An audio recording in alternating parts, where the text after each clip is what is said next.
Blog Talk Radio.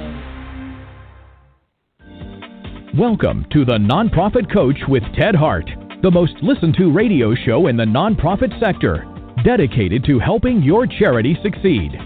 It's no secret that combining online and offline techniques is the key to fundraising success, and practical nonprofit management advice is what you need. The Nonprofit Coach with Ted Hart is the perfect landing point to learn from experts around the world who provide advice you can use. Ted Hart is without a doubt one of the foremost nonprofit thought leaders. Also a successful author, his books range from successful online fundraising to expert nonprofit management. Guests on The Nonprofit Coach are leaders in their field who share their insider tips and trade secrets in a conversational style both the experienced and novice will benefit from. Ted lectures around the world, but now he's here for you. From the latest in charity news, technology, fundraising, and social networking, Ted and his guests help you and your organization move to greater levels of efficiency and fundraising success. This is a live call-in show. Add your voice by calling 347-324-3080. After the show, you can find all our podcasts at tedhart.com. Click on Radio. Don't forget to dial 347-324-3080. Now, welcome the host of The Nonprofit Coach, Ted Hart. And it is great to have you back here on the show. Thank you. I hope that all of our listeners in the Northern Hemisphere enjoyed their summer and our summer hiatus. And our listeners in the Southern Hemisphere, I hope you've had a wonderful winter and looking forward to warmer weather for you. We are back here on the Nonprofit Coach, and of course, being away on our summer hiatus here in the Northern Hemisphere, that means that we have an awful lot to catch up with.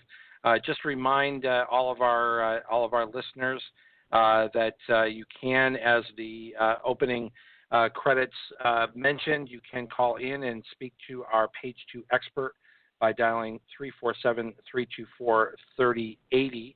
You can also join us over in the chat room. I see a number of folks over in the chat room. You can ask questions there, or if you're super shy, you can always email me your questions to tedhart@tedhart.com. As always, here on the Nonprofit Coach, we start with Page 1 News.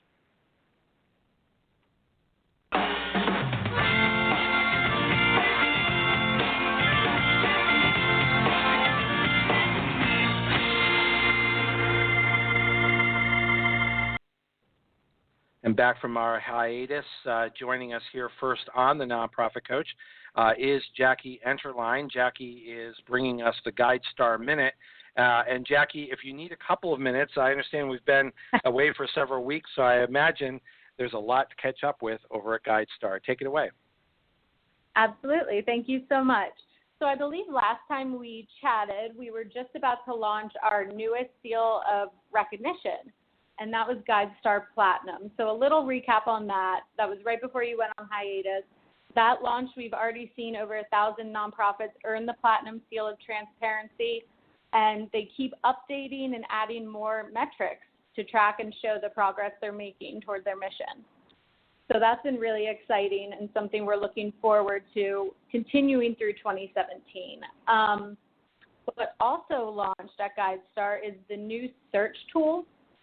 So if you haven't been on lately and you go to guidestar.org/search, it has new features, makes it a lot easier to search, and you can search by specific fields, cause areas, location, seal level, etc.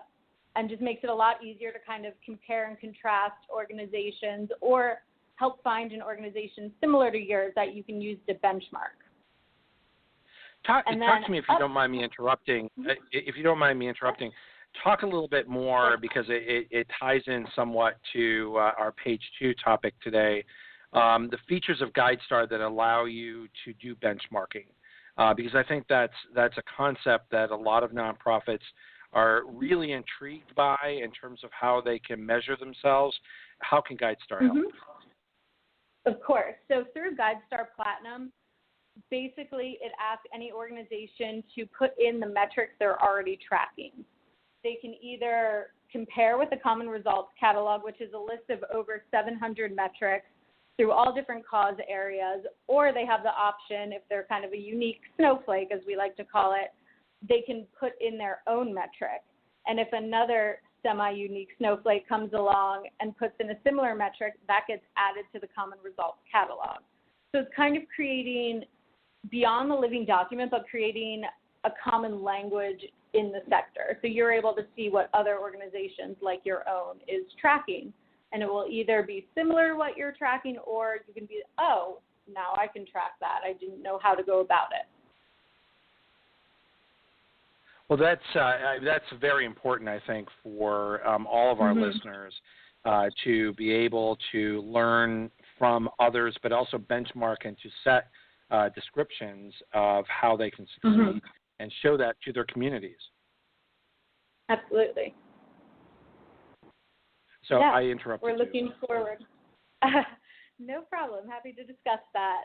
And just a couple things coming up. We're just as busy throughout the rest of the year as we were through all of 2016, but we have some exciting webinars coming up if anyone's interested. For Giving Tuesday, we have what we're calling the Giving Tuesday Game Changer webinar, where we're hosting a webinar to kind of show nonprofits how they can maximize their fundraising potential through Giving Tuesday and all of giving season.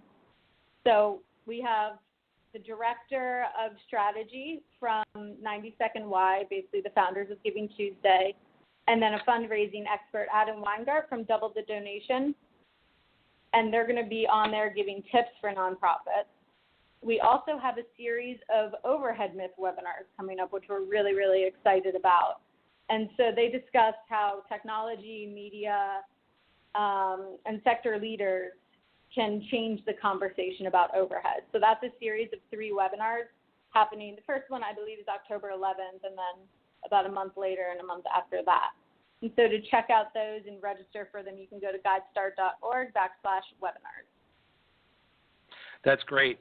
I just want to share with all of our listeners today that for those that are interested in a little video side to the Nonprofit Coach, you can go to my Facebook page, facebook.com/Ted Hart, and we are broadcasting live on Facebook in addition to the audio feed on the Nonprofit Coach. Now, of course, to listen to all of the audio feed of all of our guests, you do need to listen live on our Blog Talk Radio site. So make sure that you have both going today so you can have a little video to go along with the audio.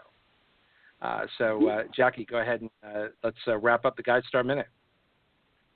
Of course. So feel free to check out any of those links, the webinar link and search. It's guidestar.org/search or guidestar.org/webinars. We also recently, a couple weeks ago, launched our compensation report, which is our 16th annual nonprofit compensation report. So shows trends throughout the sector. So that's at guidestar.org/compensation. And, of course, that really has become a standard in the industry and goes back to, again, measuring yourself against your colleagues in the field and understanding the compensation metrics for organizations of your type. Exactly. So terrific. Jackie Enterline, thank you so much for being our guest here. We look forward to the GuideStar Minute next month. Great. Thank you so much, Ted. And next up here on the Nonprofit Coach here on Page One News, again coming back off from our hiatus here, George Hamilton is with us. And George, I'm sure there's a lot going on over at CFRE, so bring us up to date. Yep, Ted, I hope you enjoyed your midsummer hiatus. There is not one here at CFRE International. So first off, just in the sort of macro view level, I wanted to share with your listeners that 2016 is shaping up to be another good solid year of growth for the CFRE credential, both in North America and internationally. As of today, there are nearly 5,850 currently certified CFREs around the world, and we're on pace, it looks like, for another year a third year in a row of 10% year-over-year growth in the number of applications for initial certification that we're receiving. So we're seeing some good indicators of another year of growth for the credential. Another exciting thing that happened since we last talked is that CFRE International has now actually approved our new strategic plan, which will carry the organization with focus through 2019. And we're going to be announcing that in the coming weeks publicly. But I wanted to give your listeners just a quick snippet of what the general focus areas are for that plan. First, we want to engage a wider variety of partner organizations in the process of creating and extending best practices in ethical fundraising, so that the CFRE role in demonstrating the knowledge of best practices can be further expanded around the world. Currently, the primary partner organization type that we have is the professional association, and that is a wonderful partnership for both organizations. But we're really, under the new strategic plan, going to be looking to expand partnerships beyond simply the professional association representing fundraisers and trying to reach out into the what sorts of additional types Sure. of groups would you be looking to partner with beyond the professional organizations? Oversight groups like GuideStar, for instance, are particularly of interest for us, as well as sort of NGO organizations like the UNICEFs and groups like that. So big players in the international. Where they would be promoting to their own members and their own staff as a mechanism for further training and benchmarking on the global scale. Yes, promoting, but also sort of first really engaging them with the credential and the credentialing process and the standard setting process, so that within their organization they have a strong understanding of the role that the CFRE certification can play in extending best practices across the sector. That's terrific. What other updates do you have for us from CFRE? Well, let me just share a couple more of the primary focus areas of the plan, because I think one thing that your listeners would be particularly interested in is another major focus area will be ensuring that all potential CFRE certificants have access to consistently excellent exam preparation resources. That's really one thing that sort of has been the focus of our partner organizations on the association side, and it's really become clear that availability and delivery is not equally accessible for all fundraising professionals around the world. So CFRE is looking to take a larger role in ensuring that there is consistent and readily deliverable exam preparation materials available to potential certificants. So this is sort of expanding the prep side, just as I think it was last year or the year before, you partnered with a professional testing group that expanded the capacity for people to actually access testing groups. That's sites, exactly right. That's exactly right.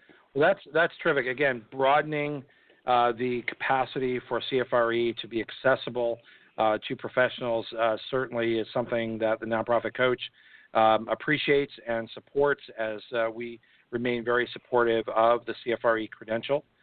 We thank you so much, George Hamilton, for joining us again as we're coming off from our hiatus here for the CFRE Minute. And we look forward to having you back next month to keep us posted on all of the initiatives and changes that are taking place as CFRE continues to sort of deepen its involvement and outreach, making it accessible to professionals at all levels. Great, and we really appreciate your help and support with that. You can always count on the Nonprofit Coach. That is George Hamilton from CFRE. Next up here on the Nonprofit Coach, again, fulfilling our page one news duties. We're very happy to have Lauren Bradford, the Director of Global Partnerships, and Kate Tachik, who is the Manager of Funding Information Network, here on the Nonprofit Coach for the Foundation Center Minute. So bring us up to date, Lauren and Kate, on what is new and what our listeners should know is going on at the Foundation Center. Welcome here to the Nonprofit Coach. Great. Thank you for having us. So I'm Lauren, and Kate's going to have a chat with you all after me. I just want to tell you about our data strategy and capacity building program, which is part of Foundation's global strategy to work to strengthen the philanthropic sector around the world in partnership through data and knowledge.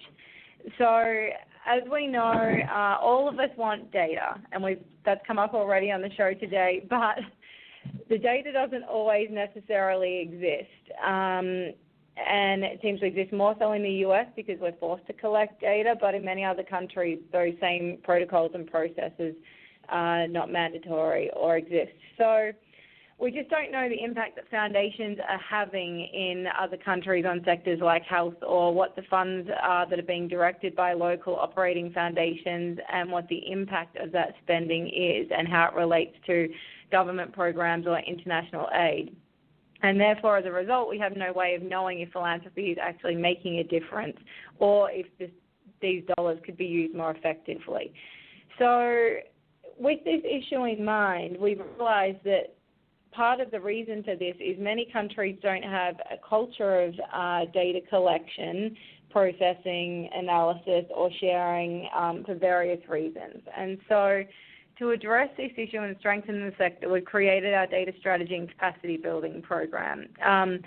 And we've been running this in East Africa this year, and in particular in Kenya for the last few months. And we do that in partnership with the East African Association of Grantmakers, the Kenya Philanthropy Forum, the Kenya Community Development Foundation, and the SDG Philanthropy Platform, which is our partner and also a program that we're a partner in. And I'll just jump in and mention the CAF America, which is the organization I serve as CEO, as a partner on the SDG Philanthropy Platform. Absolutely. Good reminder. Thank you, Ted. And we love having CAF as a part of this program.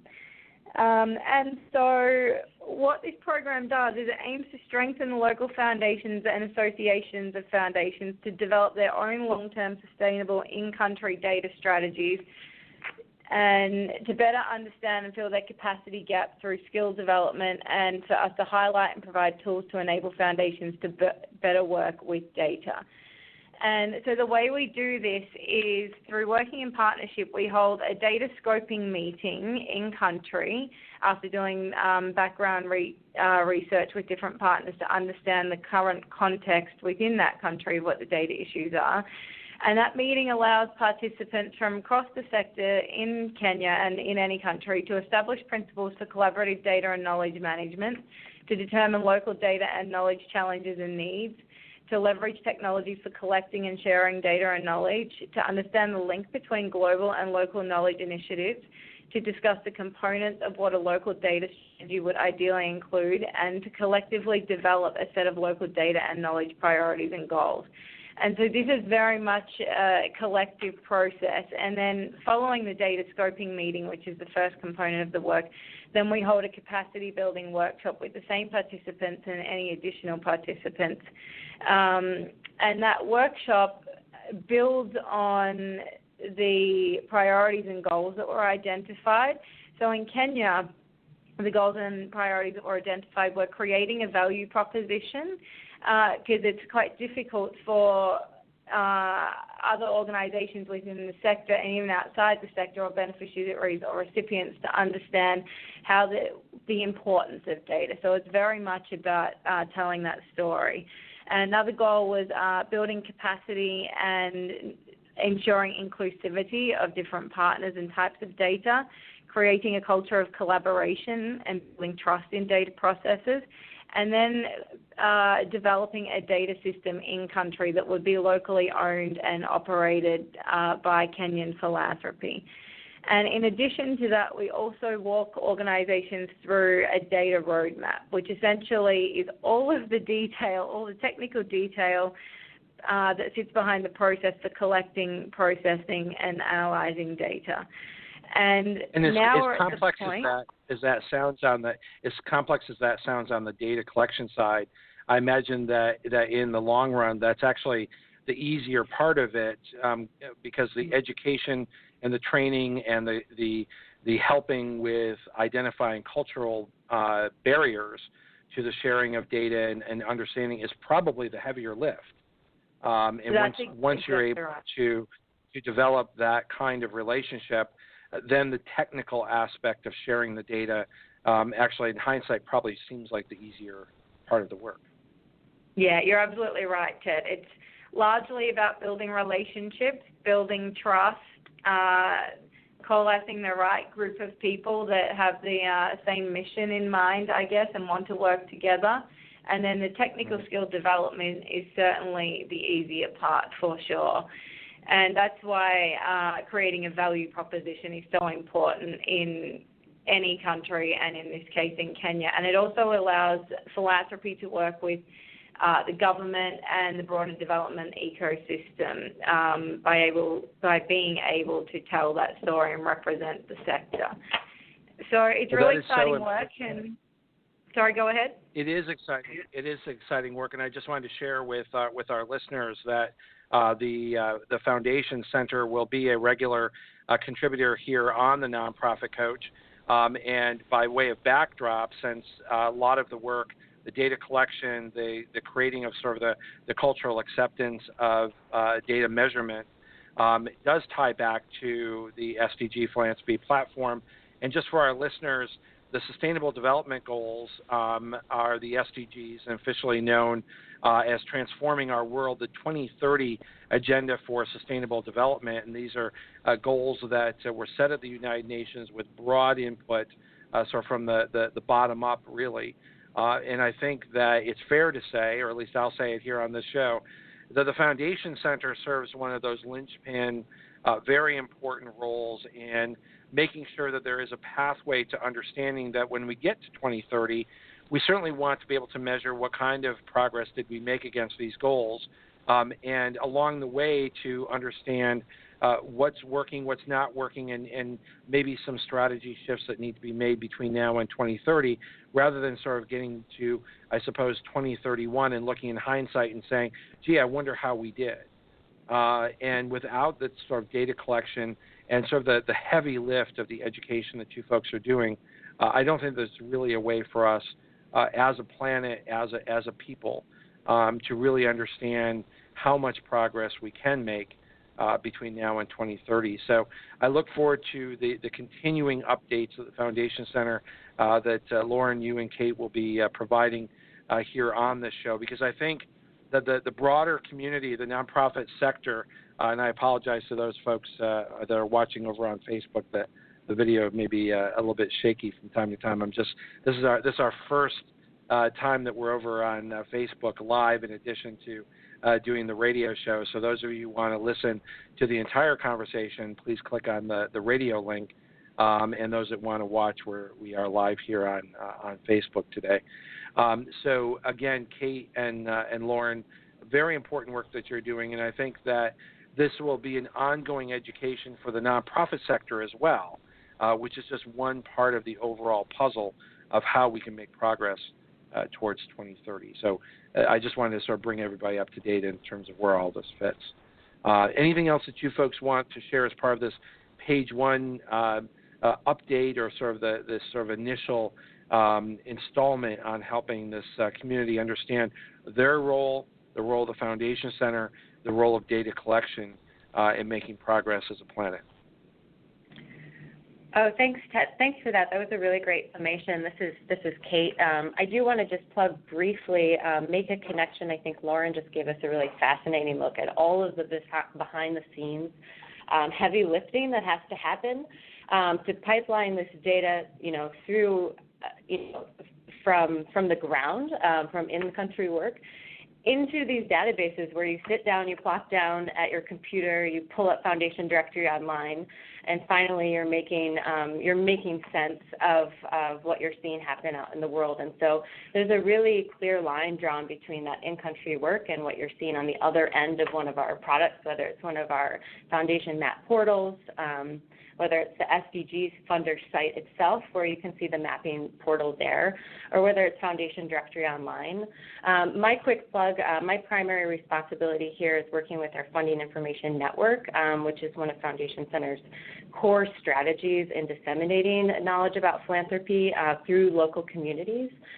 So right now we have more than 470 Funding Information Network partners. These organizations are libraries, community foundations, nonprofit resource centers, and you can actually find these locations probably in your neighborhood or maybe in the neighborhood next door to you.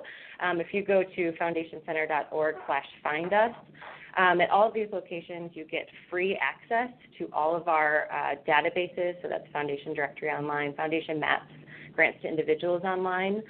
You can also catch a class or two of our introductory proposal writing or finding grants classes. And so that's really an opportunity to connect firsthand with this whole series of events that Lauren outlined, and really to start making knowledge out of all this data and to strengthen the work that you're doing in your local communities and globally. So did want to just plug that briefly as well. Well, and I really appreciate that. And for any of our listeners today that are wondering, well, how does this connect with me? The SDGs, the Sustainable Development Goals, are a set of 17 aspirational global goals with 169 targets between them. So virtually the work of any nonprofit organization, any organization that is listening to this show, ties into making for better communities, making for a better planet. And the work that you do is important. It is aspirational. And learning how to measure that and learning how to understand that your work in your local community is connected to global efforts to make life better on this planet for people around this planet is extremely important. And I really believe that is why it's going to be important for everyone to join us here on the Nonprofit Coach and to catch every single one of the Foundation Center updates, because each and every piece of data and every training that you provide will help us map and learn both from our successes and our failures on how we can do a better job as a community. So I want to thank both of you again for the Foundation Center update, but also really helping us as a community to understand how connected we are. Thank you. Thanks for having us. Yeah, thank you, Ted. Lauren and Kate, we look forward to having you back with us next month. And now it's time to get over to our Page 2 expert to make sure that we've got plenty of time to get into our important topic today. So on to Page 2.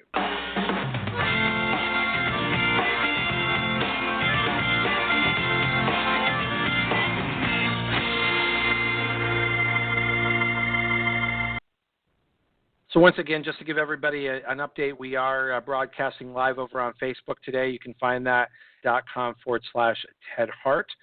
You'll find the radio link there to make sure that you can listen to both sides of the discussion today. So where it says listen live just below my image, I guess, will give you the opportunity to listen live and interact with our community.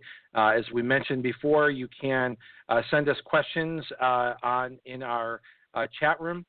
You can also provide us with your questions via the email at tedhart@tedhart.com, or we invite you to call in to 347-324-3080.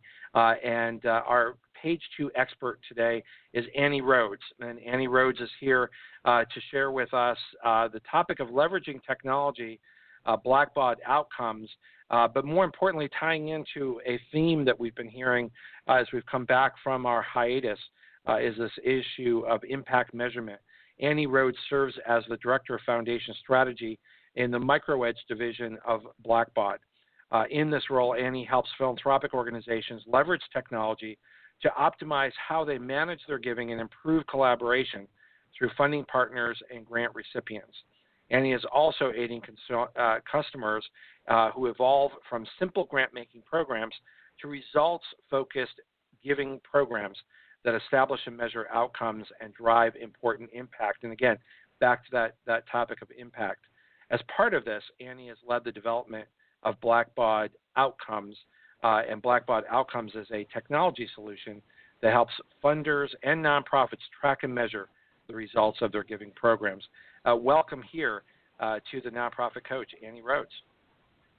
Thank you, Ted. Thanks for having us. It truly is an honor to be here, be part of your welcome back from the summer hiatus, and also an honor to be on the same program as some great partners like GuideStar and Foundation Center, all working. And they really are. Thing.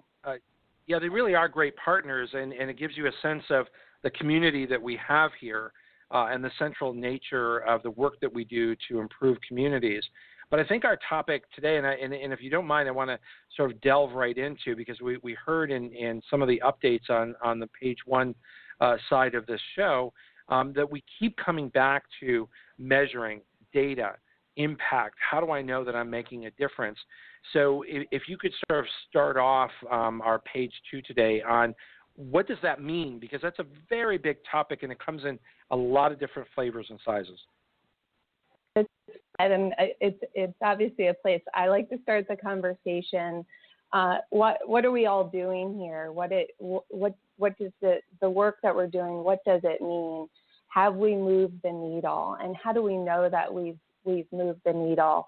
And we've had this opportunity over the past few years to dive into research with funders, and now as part of Blackbaud to look at the research across nonprofits.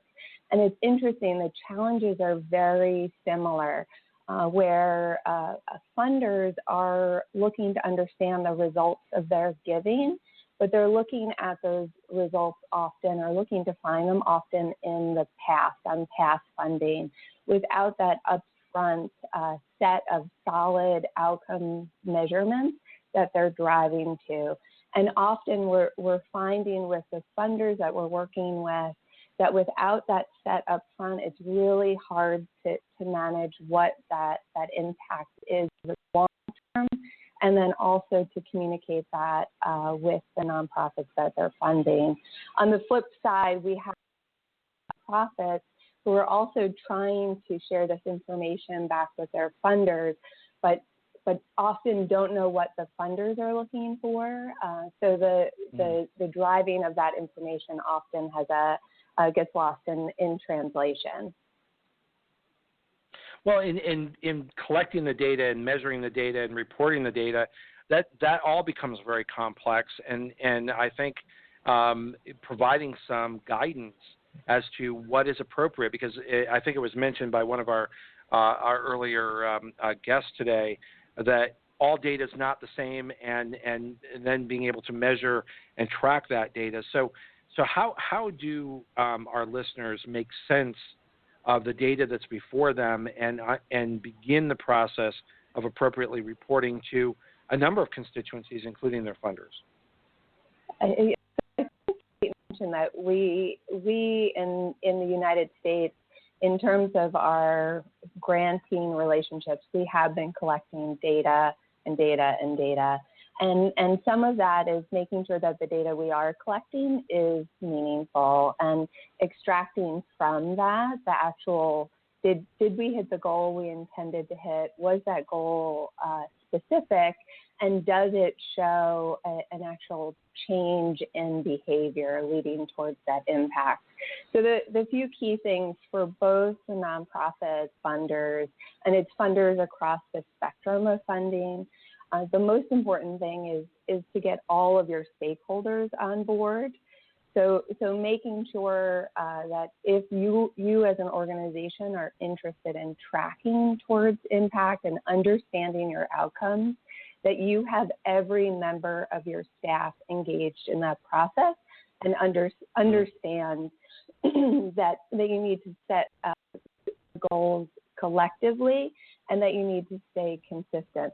It doesn't mean that you don't pivot. We learn, we fund, we learn, we see insight. into the projects that we're funding. We get feedback on those results from the organizations we're funding, and it's okay to pivot from there, but it's really important to have all of your stakeholders on board at the beginning and set very clear expectations so those are clearly communicated to the community that you're serving. Well, you said a lot, and what I want to do is try to break that down for our listeners, because you said make it measurable, but this is also not top down. This is not an issue of where you're setting goals and those don't change over time. So you also mentioned learning, changing, pivoting. So let's break that down. So where do you start? I mean, I often when folks are just getting started and looking at impact measurement, and they go online and they look at all these fantastic models that are very complex, and certainly for very big projects that can happen. But I often advise, and I want to ask you if you agree with this, is start small, start measurable, start with just a couple of data sets and understand where did that come from, and set goals that are aspirational, but also set your organization up for success. Engage your community in understanding those. And then over time, what you're measuring and what you're trying to create a true sense of impact on can grow and become more complex over time.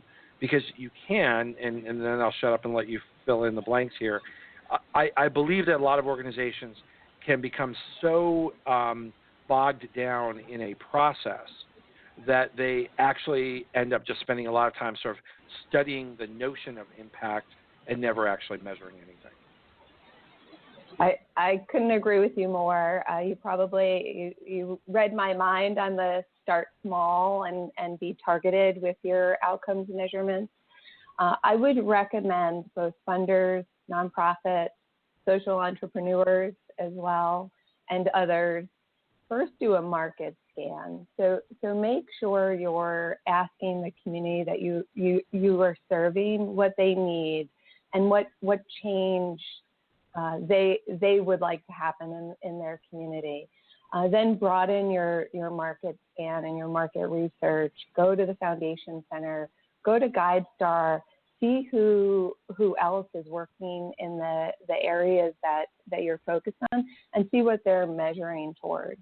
And then talk to your other stakeholders. So if you have funders already, if you're government, if you're working with investors, talk to your board and talk to your staff, and make sure you pull all of that information in and then prioritize that small set of targeted outcomes and work on tracking towards those. So start off with that set and then grow from there, and make sure you're communicating clearly to the projects that you're funding.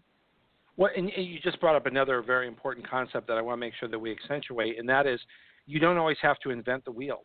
You don't have to start with literally a blank piece of paper. Learn from others. We heard in our page 1 today the way that you can use GuideStar to identify similar organizations that are doing measurement, but also to learn what are they measuring, and to be able to begin benchmarking. So is benchmarking sort of the gateway to impact measurement? Is that a way to start, or do you recommend trying to actually understand and create impact measurement from the beginning?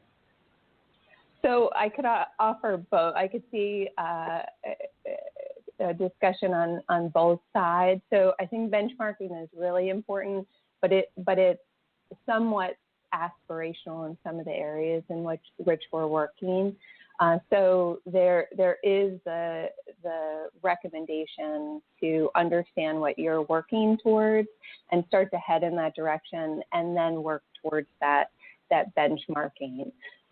What you want to make sure you're doing is working within the community. So understand other organizations that are trying to achieve the same results, and whether there's synergies there, whether you're good at one part of that key element of that impact, and maybe you partner with them, and maybe you work together with them towards those particular impacts. But I would really recommend for any of our listeners that you could get started today. This is achievable. There's more information and data available today. It exists within the technologies that you're using. For the funder side, in our tool, in our Blackbaud Outcomes tool, we've created a funders and outcomes measurement taxonomy that is growing. So it's sector sourced, where our funders can see what other outcomes measurements have been used or are being used across the world, and they can either select from those ones or enter in their own. And with that data aggregation and collection, it really helps us grow and communicate more broadly to the nonprofits that we're working to serve on a daily basis. Annie, how much of this is being driven by funders, and how much of it is being driven by a desire to show outcomes to community? In other words, are nonprofits able to sort of naturally move in this direction, or do they need funders to sort of light a fire under them to say, benchmarking and impact measurement's important? So I think many nonprofits are actually driving this change. So they're trying to make sure they're focused on very specific results and that they're driving towards that, and they're educating funders. So that is wonderful, and I would strongly encourage all of the nonprofits on the line to continue doing that. So if you have very strong results, if you have results that there are lessons learned, make sure you share those out with the broader community and include the funding community in that. The funding community, on the other hand, this has been a topic we've been talking about so for longer than I've been in philanthropy. It's really understanding what that return on that grant investment we're making. What have we changed?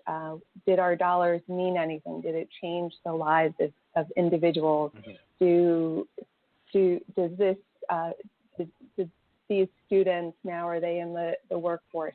Did that actually happen, or were we okay with just making the grant and assuming that's happening? So I think it's happening on both sides. There's a heightened interest because we've really diversified the field in terms of who's working, data available. We have great, strong institutions like the ones that are on the line that are helping us analyze and see the data. And we want to know what that return is on the investment that we're making. Well, and I think this allows the sector to sort of advance, as we've discussed here on the Nonprofit Coach several times, and this is certainly not universal, but there are a lot of organizations that sort of exist out of habit and sort of do the same thing, manage the same way, go back to the same donors. And the vibrancy of what really makes a nonprofit organization really work is the capacity to make a difference. And you can't make a difference if you can't measure the current state and set goals and then measure at a future time to see if you actually made a difference. So we're going to take just a really quick break here. And when we come back, I wanted to ask you to jump into helping us understand the outcomes maturity model. And we'll be right back.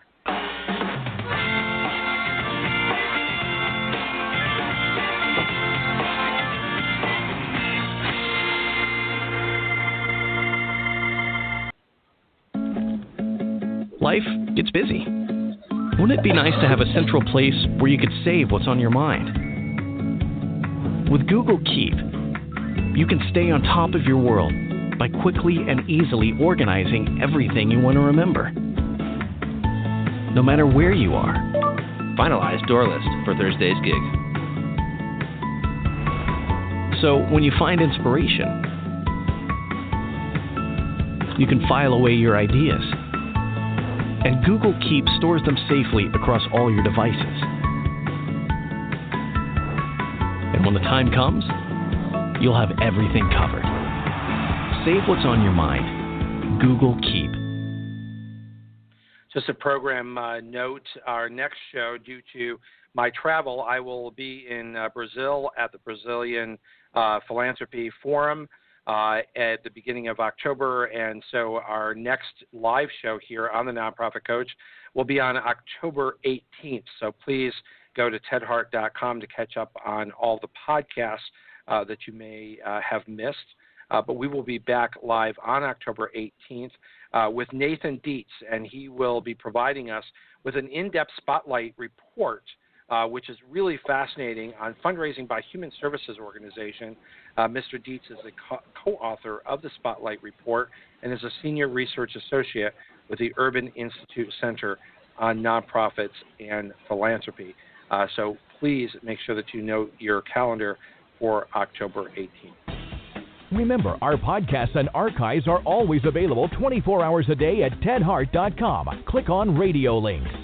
If you're listening live today, the phone lines are open. Call in and ask a question by dialing 347-324-3080. Now, back to the Nonprofit Coach with Ted Hart. And we're back here live on the Nonprofit Coach. We're also over on Facebook, so you can watch on Facebook at facebook.com/Ted Hart for the video side, but also please listen to us live. You can pick that up at tedhart.com or the link right on Facebook. We're live here with Annie.Rhodes, who is the Director of Foundation Strategy at MicroEdge Blackbaud. And before we went on the break, Annie, I was hoping that coming back you could talk to us about the recently released Outcomes Maturity Model. Sure, great. So I mentioned earlier our earlier research around outcomes with the funders, where we had 5,000 touch points across the globe. We learned from that research that 85% of the funders that responded were interested in tracking outcomes, but many of them didn't know how and where and what to do to get started with tracking towards outcomes. We also learned in that initial research that for those organizations that were really interested in tracking towards outcomes, that only about 50% of them had really the organizational readiness. So budget, staff, leadership support to start tracking and manage towards outcomes. So after that initial research, we wanted to really look at that space and help those funders identify where they are in terms of readiness to track outcomes, and then also provide them with a primer in terms of how to move to the next level. So our Outcomes Maturity Model is a body of work that was recently completed by Michelle DeSabato, who's on our MicroEdge Blackbaud team, and Libby Villavicencio from the Rensselaerville Institute. And what the Outcomes Maturity Model does is help answer those questions of from funders we've heard, we can get clear results from some grants, but it's not so easy from others. I'm not sure how one group of grants relates to another group of grants, and I'm not sure how to roll that up.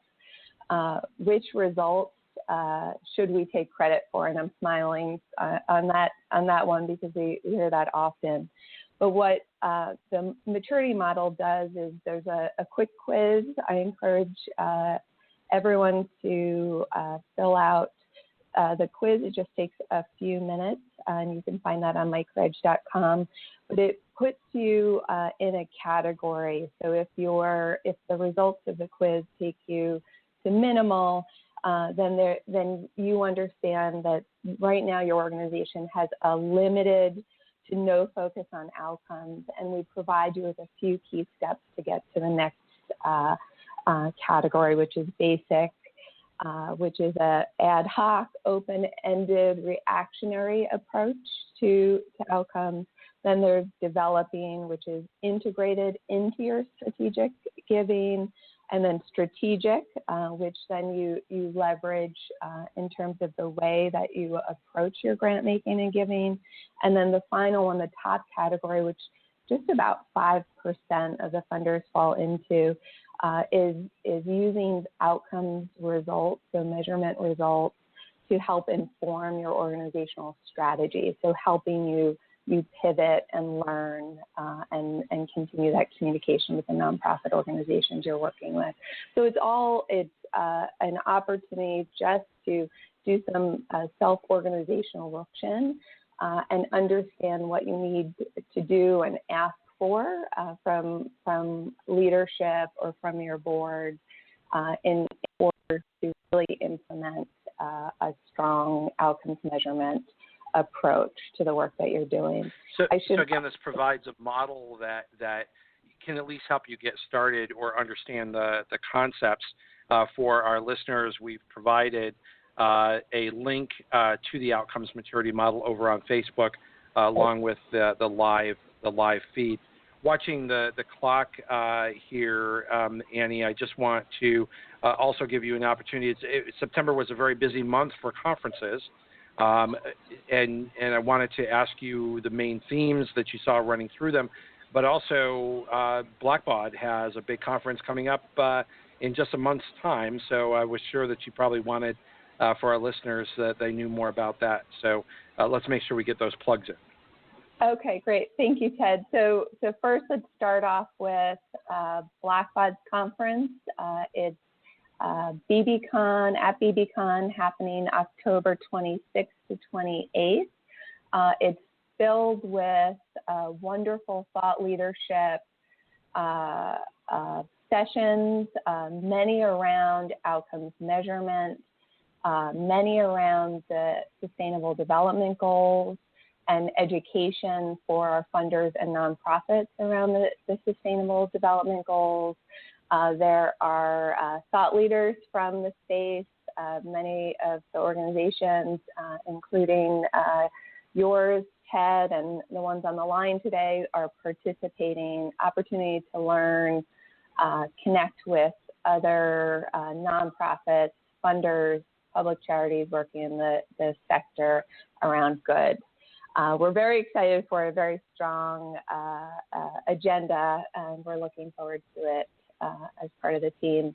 September itself. The BBCon conference. Yeah. The BBCon conference itself is. I've said on the show many times that BBCon, I believe, is one of the best run conferences, and certainly now with MicroEdge involvement, it is expanding its capacity to cover so many more topics and to reach out to so many different audiences now than even BBCon in the past had done. So again, over on Facebook with our live feed today, I'm providing a link for our listeners to the BBCon conference. So Annie, I'm sorry I interrupted Great. No, you. thank you. That's great. It's happening at the National Harbor in Maryland, across the bridge from DC. So just a few other insights from this past month of conferences: Mission Capital Conference in Texas, the SOCAP, so the Social Capital Market Conference in San Francisco, and right now I'm attending, taking a time out, but attending the Exponent Philanthropy Conference in Chicago, which is a conference for foundations with few staff, philanthropic families and donors, and just a few key themes I wanted to share with everyone just at this intersection between funders and nonprofits. So one, the opportunity for these conferences, there's more of the world coming together. Blackbaud is a supporter of this. It's the reason why the MicroEdge family became part of the Blackbaud family. It's really bringing together the social good space under one umbrella. Some of the key themes that I heard throughout these conferences. So partnerships and collaboration, it's not a new theme, but what was really interesting was that partnerships, public-private, we talk about that often, but seeing some really good case studies around working with governments, working nonprofits, working with funders, working with investors, so looking to diversify dollars and then partners coming in, and then also recognizing the human capital. So one, there was a lot of talk around investing in human capital, but it was also around what else can corporate funders provide us with? Can they provide us with staff and volunteer time instead of always asking them for money? So that was really interesting. A few other key highlights: social innovation and impact investing, a lot of comfort for social entrepreneurs and getting that diversified funding. Access to technology, so a very different conversation than we were having 5 and 10 years ago in this space, where the world is very mobile and we have access to technology. And then that track, analyze, measure, and then communicate your results. So the whole point of the tracking and understanding your impact is so we can help tell our stories to attract more and be able to further our mission. So there's a lot of... It does seem that a lot of these topics that used to be sort of very desperate and maybe even in silos within organizations or with different organizations do seem to now be sort of converging around the use of technology and data and programming and fundraising and nonprofit management and community involvement. All those things that maybe have had a lot of very different paths seem to be coming together, and I think that part of what BBCon now represents, and I'm not even sure that it was ever intended to get there, but because of the various technologies and service provisions that Blackbaud has brought together, very different voices are now coming together at the same conference. Yes, and I just wanted to say one more thing, just on the earlier conversation of the Sustainable Development Goals. I think a lot of our responsibility, all of us on the phone today, is really around education and training. And I would encourage everyone to check out the Sustainable Development Goals, funders.sdg.org, that Lauren and Kate and you were mentioning earlier, and then also the UN Global Compact site, where corporate are engaged around the Sustainable Development Goals, and they're actually leading a lot of the change and have engaged much earlier on and understand the need to connect. And I just wanted to mention that because I think that's a lot of our role in the effort, is helping to tie everyone's mission, help them understand the importance of connecting to that broader body of work and sharing exactly. Their own results. And I just want to accentuate what you're saying there, because we only have about 2 minutes left, so we do need to wrap up today. But when we last spoke a few months ago, this whole issue of outcomes and measurement and now you're putting on the table, education. I really want to urge our listeners today to take this time to, as you just pointed out, learn and understand and start mapping your involvement with the SDGs and your connection to global goals, because this is only growing. And I think that being knowledgeable in this area, looking at outcomes, measuring outcomes and impact, seem like good ideas now, but I think they're going to very quickly become core competencies that are going to measure the difference between failure and success in the future, and not just be a good idea. So I want to thank you, Annie.Rhodes, Director of Foundation Strategy, MicroEdge, and Blackbaud for being my guest here on the Nonprofit Coach. 90 seconds, how can my guests reach you? So guests can reach us, me via email. We could share that out, a.rhodes@microedge.com. You can join us at BBCon. We'll be there and looking forward to connecting with you. You could check us out at blackbaud.com and microedge.com to log in to take our maturity model quiz.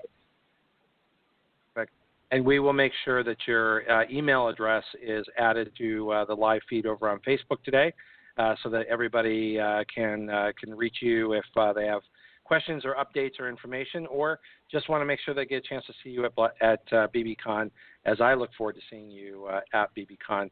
Again, thank you for being our guest today. For all of our listeners here, make sure that you have us on your calendar for October 18th. Sorry, that's a few weeks away due to the travel to the Brazilian Philanthropy Forum. But use this time, get caught up over at tedhart.com on the podcast. Annie, thank you so much for being my guest here today. We are done. You've been listening to the Nonprofit Coach Radio Show with Ted Hart. Tell all your friends to check out our production schedule and download our iPod and iPad-friendly podcast at tedhart.com. Thanks for listening to the Nonprofit Coach.